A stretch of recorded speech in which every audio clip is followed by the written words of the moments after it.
y esta es la vida eterna, que te conozcan a ti, el único Dios verdadero, y a Jesucristo a quien has enviado.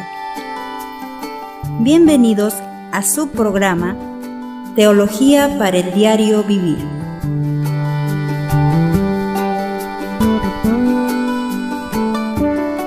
Bienvenidos al programa Teología para el Diario Vivir. Estamos estudiando el libro de Oseas. En el programa de hoy estaremos estudiando el capítulo 7. Dios no quiere una relación superficial con su pueblo. El deseo de Dios es tener una relación personal y profunda con ellos. El problema es que muchos en el pueblo de Dios evitan que esto suceda, porque dan prioridad a cosas que ellos consideran de más valor en sus vidas, lo que les aleja de disfrutar de una buena relación con Dios. Oseas 7, versículos del 1 al 3, dice: Mientras curaba yo a Israel, se descubrió la iniquidad de Efraín y las maldades de Samaria, porque hicieron engaño, y entra el ladrón y el salteador despoja por fuera, y no consideran en su corazón que tengo en memoria toda su maldad. Ahora les rodearán sus obras, delante de mí están. Con su maldad alegran al rey y a los príncipes con sus mentiras. En el versículo 1 vemos que el deseo de Dios es sanar la relación con su pueblo. Ese es su deseo para Israel. Ese es su deseo para la iglesia y ese es su deseo para cada creyente. De las palabras iniciales del capítulo 7, queda muy claro que Dios tiene la capacidad y el poder para sanar esa relación con su pueblo, sin importar cuán pecadores hayan sido. Pero el problema se ve claramente en el versículo 2 de este capítulo. Dios es claro al señalar que las malas acciones de su propio pueblo están a su alrededor. Oseas es como un médico que analiza la salud espiritual del pueblo de Dios. Y como dijo un comentarista, el resultado del diagnóstico es muy malo. Siempre que Dios se proponía sanar la relación con su pueblo, se recordaba de toda su maldad, que ellos no habían sido capaces de enfrentarlo ni admitirlo. Como dice el versículo 1, Él descubrió las cosas perversas que hacía su pueblo. Él veía las maldades en las que estaban involucrados y cómo estaban viviendo vidas falsas. Pero su propio pueblo no estaba convencido realmente de esto. Ni siquiera pensaban que necesitaban estar bien con Dios. Como dice el versículo 2, no consideran en su corazón la necesidad de regresar a Dios. No nos engañemos. El pueblo de Dios puede asistir y participar de los servicios de la iglesia y pretender estar bien con Dios. Pero lo cierto es que en el fondo sus vidas están envueltas en cosas perversas y pecaminosas. Muchos están viviendo una vida falsa. Están tan desconectados en su relación con Dios que cuando Dios permite que cosas malas sucedan a su pueblo, no lo entienden. No entienden que la razón por la que están sucediendo esas cosas es porque Dios ha visto y recuerda toda su maldad. Según el versículo 3, el pueblo de Dios estaba más interesado en agradar a la gente del mundo que a Él. Su maldad y mentira alegraron a los reyes y príncipes del mundo. Estaban más interesados en complacer a los líderes políticos del mundo que a Dios. Seamos sinceros, hay muchas iglesias que hoy apoyan la ideología de género y el aborto, para recibir la aprobación de la gente y los políticos. De hecho, en algunos casos el gobierno financiará alguna de esas instituciones religiosas porque están de acuerdo con sus políticas. Apoyan la maldad y el asesinato. Muchos de los que dicen ser cristianos están hoy más interesados en agradar a los líderes mundanos que a Dios. No ha cambiado mucho desde los días de Oseas. Lo que se describe en este capítulo debe ser una advertencia para nosotros como nación. Debería ser una advertencia para nosotros como iglesia y debería ser una advertencia para nosotros como individuos. Es posible volvernos tan insensibles a nuestro pecado y ni siquiera darnos cuenta de que Dios nos está disciplinando con el fin de que regresemos a Él. Israel no ha reconocido esto durante 2400 años. Ellos simplemente no entienden. Ahora bien, este es un capítulo difícil de analizar. Hay una serie de al menos 3 símiles, que son figuras retóricas que se utilizan para comparar la condición de Israel con su pecado y su relación con Dios. El objetivo de estas analogías es presentar el caso de Dios contra su propio pueblo. Así como Gomer había sido constantemente infiel a Oseas, Israel había sido constantemente infiel a Dios. La primera comparación que encontramos en este capítulo es que el pueblo de Dios era tan adúltero como un horno que era calentado por un panadero. Oseas 7, versículos 4 al 10 dice: Todos ellos son adúlteros como horno encendido por el hornero, que cesa de avivar el fuego después que está hecha la masa, hasta que se haya leudado. En el día de nuestro rey, los príncipes lo hicieron enfermar con copas de vino, extendió su mano con los escarnecedores. Aplicaron su corazón, semejante a un horno, a sus artificios. Toda la noche duerme su hornero, a la mañana está encendido como llama de fuego. Todos ellos arden como un horno, y devoraron a sus jueces, cayeron todos sus reyes, no hay entre ellos quien a mí clame.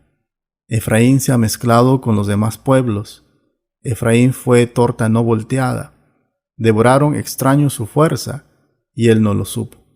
Y aún canas le han cubierto, y él no lo supo. Y la soberbia de Israel testificará contra él en su cara. Y no se volvieron a Jehová su Dios, ni lo buscaron con todo esto. Ahora, esta comparación comienza con la acusación de que todos en el pueblo de Dios eran adúlteros. Luego Oseas dice que son como un horno calentado por un panadero que deja de hacer lo que se supone que debe hacer. No atiende el fuego y deja de cuidar el pan. Este panadero simplemente deja que el fuego arda y la levadura se esparza y no hace nada al respecto. Esta es una gran metáfora para la inmoralidad sexual. Una vez que comienza a arder y extenderse, es difícil de apagar. Las pasiones arden cada vez más y el pecado y la levadura se esparce. De hecho, el pueblo de Dios era tan patético que en el Día del Rey, que era una fecha festiva especial, estaban bebiendo hasta el punto de enfermarse. Lo que en realidad se describe aquí es probablemente que ese día festivo se había vuelto una rutina para ellos. Ellos bebían todo el día y todos los días. De hecho, los príncipes dejaban sus responsabilidades y se embriagaban hasta el punto de enfermarse. Habían abandonado totalmente sus deberes. Según el versículo 5, el rey mismo extendió su mano con los que se embriagaban. Nunca nos imaginaríamos ver a nuestro pastor en un bar con un montón de borrachos. Pero esto es lo que estaba pasando con el rey de Israel. Aquí vemos una triste descripción de un líder que supuestamente dijo que estaba bien con Dios. Dios dice en el versículo 5 que el rey hacía alianzas con personas malvadas. En el versículo 6 se unían a esas personas cuyos corazones eran como un horno maligno. Ellos tramaban y planeaban, ponían en práctica su maldad por la noche y por la mañana estallaban en maldades y libertinaje. Estas personas se iban a dormir sin pensar en Dios, sino pensaban solamente en el pecado que al siguiente día llevarían a cabo. Según el versículo 7, todos estaban ardiendo por hacer maldad. Mataban a sus reyes uno tras otro y nadie clamaba a Dios en busca de su ayuda. Dios podría ayudarles y sanarles, pero nadie quería volver a Dios. Según el versículo 8, el pueblo de Dios se estaba mezclando con los paganos de otras naciones. En lugar de ser una luz para esas naciones, se estaban amoldando a la manera de vivir de ellos. El pueblo de Dios había perdido completamente su identidad. Encajaban perfectamente con el mundo. Eran como un pastel sin voltear en el sentido de que no se volvían a Dios. Se contentaban con las cosas del mundo, mezclándose con las naciones. El pueblo de Dios no estaba impactando al mundo. Por el contrario, el mundo los estaba impactando a ellos. Según el versículo 9, el pueblo de Dios estaba en tal decadencia espiritual que ni siquiera sabían que no tenían fuerzas y que su propio cabello se estaba volviendo gris. Eran tan inmunes a su propia condición delante de Dios que no veían su propia condición. La mayoría de las personas se paran frente a un espejo y tratan de sacarse las canas que puedan. Pero estas personas ni siquiera eran conscientes de lo que les estaba sucediendo en sus propias vidas. Ahora, las canas en un hombre indican un par de cosas. Señala que está envejeciendo y que ya no tiene la fuerza que alguna vez tuvo. Pero también es una señal que es sabio y maduro en su caminar con Dios. Bueno, ese no era el caso del pueblo de Dios.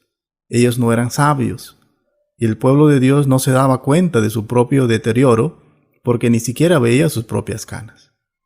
Estas personas no podían conocer su propia condición.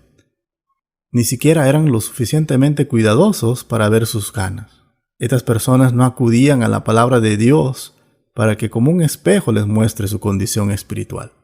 Tristemente, esta es la condición de nuestra nación y de la mayoría de las iglesias y personas. No reconocen su condición espiritual. Muchos van a la iglesia y están contentos con sus tradiciones. De hecho, se apegarán más a sus tradiciones que a la palabra de Dios. Ni siquiera reconocen el hecho de que no están cerca de Dios. No están caminando en una relación cercana con Jesús. Todos necesitamos examinarnos a diario para ver nuestra condición real de cómo estamos delante de Dios. Como dice el versículo 10, el pueblo de Dios estaba lleno de orgullo y no querían buscar ni regresar a Dios. La razón por la que la mayoría de las personas no se vuelven a Dios y a su palabra es por su orgullo. Son orgullosos de su religión. Son orgullosos de sí mismos. El orgullo siempre evitará que las personas regresen al Señor. Esta gente era como un horno que ardía por el pecado y el mal todos los días, pero no estaban en llamas por la palabra de Dios, y menos el hacer su voluntad. Este pasaje nos advierte claramente que es mejor que nos miremos honestamente todos los días. Necesitamos analizar dónde estamos en nuestra relación con Dios. La segunda comparación que vemos en este capítulo es que el pueblo de Dios era como una paloma incauta sin entendimiento. Oseas capítulo 7 versículos 11 al 15 dice: Efraín fue como paloma incauta sin entendimiento. Llamarán a Egipto, acudirán a Asiria. Cuando fueren, tenderé sobre ellos mi red. Les haré caer como aves del cielo. Les castigaré conforme a lo que se ha anunciado en sus congregaciones. Ay de ellos, porque se apartaron de mí. Destrucción vendrá sobre ellos. Porque contra mí se rebelaron, yo los redimí, y ellos hablaron mentiras contra mí. Y no clamaron a mí con su corazón, cuando gritaban sobre sus camas. Para el trigo y el mosto se congregaron, se rebelaron contra mí. Y aunque yo les enseñé y fortalecí sus brazos, contra mí pensaron mal. Dios ahora cambia la metáfora de un horno que no funciona a una paloma que no piensa. La referencia aquí es probablemente a una paloma mensajera que carecía de sentido común para encontrar el camino de regreso a casa. En lugar de que el pueblo de Dios encontrara el camino de regreso a Dios, se estaban acercando a Egipto y a Siria. En la época de Oseas, las dos potencias en el mundo eran Egipto al sur y Asiria al norte. Israel pensó que lo más sensato era mantener amistad con ambas naciones para encontrar seguridad. Pero cualquier movimiento político o militar que no tenga en cuenta al Señor es una necedad y está condenada al fracaso. Egipto y Asiria parecían atractivos, pero era una trampa que significaba destrucción y perdición. La necedad de Efraín fue que confió en el hombre antes que en Dios. Dios dice en el versículo 12 qué es lo que va a hacer mientras continúan en la dirección equivocada para frustrar sus intentos de obtener ayuda de otras naciones. Él los atraparía y castigaría llevándolos al cautiverio. Dios dice ¡ay! De su propio pueblo en el versículo 13. Esto realmente es algo serio. Cuando Dios usa la palabra ¡ay!, es cuando va a traer su juicio más severo. Lo que significa un juicio de ¡ay! Es que el peor tipo de desastre golpearía a su pueblo y Dios mismo lo causaría. Dios enumera al menos 6 razones por las que traería este juicio contra su propio pueblo. La primera razón es porque se habían apartado de Dios. La primera parte del versículo 13 dice, ¡ay de ellos, porque se apartaron de mí! La segunda razón es porque se habían rebelado contra Dios. La segunda parte del versículo 13 dice, destrucción vendrá sobre ellos, porque contra mí se rebelaron. La tercera razón es porque habían hablado mentiras contra Dios. La tercera parte del versículo 13 dice: yo los redimí y ellos hablaron mentiras contra mí. Cuando las personas no están bien con Dios, inventan su propia versión de Dios, que se adecúa a sus propias prácticas pecaminosas. La razón número 4 es que no clamaron de corazón a Dios. La primera parte del versículo 14 dice: y no clamaron a mí con su corazón. Es importante ver esto. Una cosa es clamar a Dios desde tu boca y otra muy distinta es clamar desde tu corazón. La quinta razón es porque se rebelaron contra Dios. La segunda parte del versículo 14 dice: para el trigo y el mosto se congregaron, se rebelaron contra mí. Y la sexta razón es que pensaron mal contra Dios. El versículo 15 dice: contra mí pensaron mal. Dios dice que por haber hecho estas cosas, enviaría destrucción contra su propio pueblo. La tercera comparación que encontramos en este capítulo 7 es que el pueblo de Dios era como un arco engañoso. Oseas 7, versículo 16 dice: volvieron, pero no al Altísimo. Fueron como arco engañoso. Cayeron sus príncipes a espada por la soberbia de su lengua. Esto será su escarnio en la tierra de Egipto. Dios dice que su pueblo era como un arco engañoso. No disparaban rectamente. Eran personas religiosas, pero su vida era un engaño. Caminaban en todas direcciones, excepto hacia Dios. Giraban de un lado a otro, pero no hacia arriba. No se volvían a Dios. No buscaban estar bien con Dios. Israel era como un arco defectuoso. Estaban destinados a ser una arma en manos de Dios. Estaban destinados a ser usados por Él en su guerra contra el pecado, la maldad y Satanás. Estaban destinados a formar parte del ejército del Señor. En cambio, eran como un arco defectuoso. A menudo beneficiaban más al enemigo que al Señor. Entonces Dios dice que los derribaría. Ellos caerían a espada. No dejes que tu orgullo o tu descuido de analizarte honestamente te impidan tener una correcta relación con Dios. Dios está listo para sanarte de cualquier pecado si clamas honestamente desde tu corazón. Dios te bendiga.